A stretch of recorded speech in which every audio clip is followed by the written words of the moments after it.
The wonderful thing about this production is that it really puts you in the holiday mood. Is that a cut? Great. How'd you like that little horse shit? You want to know what my favorite part of the holiday season is? When it's over. I have a calendar at my house that I mark with a red Sharpie every day that I have to be enduring this and listening to all the Christmas carols on the radio and seeing all the wreaths and the candy canes hanging. And every day it brings me just a little bit more pleasure to cross off a little X and circle it. And then when we get to December 25th at 11:59 p.m., I celebrate. I get naked and I run through the streets, or the snow, depending on where I am. Working with Stephen Weitz is an absolute pleasure. He has a very specific view of the show. I think he understands the world that we're in. And he really tries to get me to go further. Even when I think I've gone as far as I can possibly go, he always gets me to go just that extra little mile.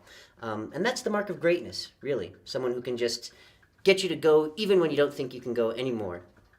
You know, a lot of people think that I've done this show for 2 years now. It should be easy to remount it a third time, but to be honest, it's not. It's very difficult. As you can see, it's quite a chunky bit of text here that one has to memorize, but thankfully, I'm a trained actor, and so it comes second nature to me. And jumping into the character is very easy. He's a very likable person, very much like myself, and it's very easy to do.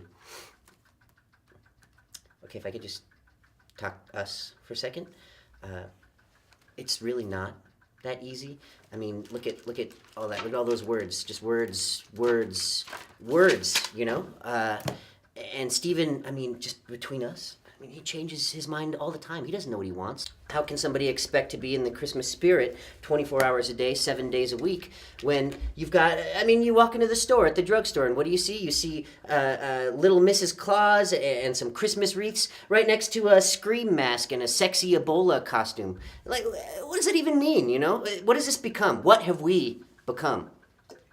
And the character of the elf who's so hateful and spiteful, that I can relate to, absolutely. In order to warm up, what I like to do is walk around the Denver Center and look at all the little kids in Christmas Carol who are having the time of their lives and hate them. I also enjoy walking on 16th Street Mall and pretending to give money to people who are asking for it. So they'll be like, hey man, spare a quarter? And I'm like, absolutely. And then I'll go in my pocket and I actually just give them like a little plastic spider. But they don't know the difference. I mean, I walk around this town and I see people singing carols and I'll just stick my tongue out at them and say, you know, F you, buddy. I think they think I'm being nice, but it's really what I have to do to get into this character.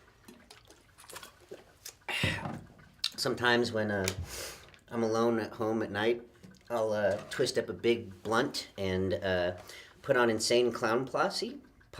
This water is so good. Insane Clown Posse's greatest hits, and watch the DVD of the show from last year. It really pumps me up and gets me into the mood for knowing where I have to be and the kind of attitude I have to have. Come on down to the Jones Theater and see the SANTALAND Diaries. Season's greetings. Is that it? Good. We done? Cool. Excuse me one sec.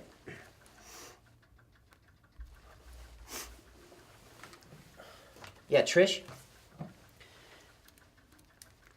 Hey. Yeah, can you check my contract? I believe I specifically asked for a non-holiday themed mug. And I can tell you right now, Trish, I'm drinking out of a holiday themed mug.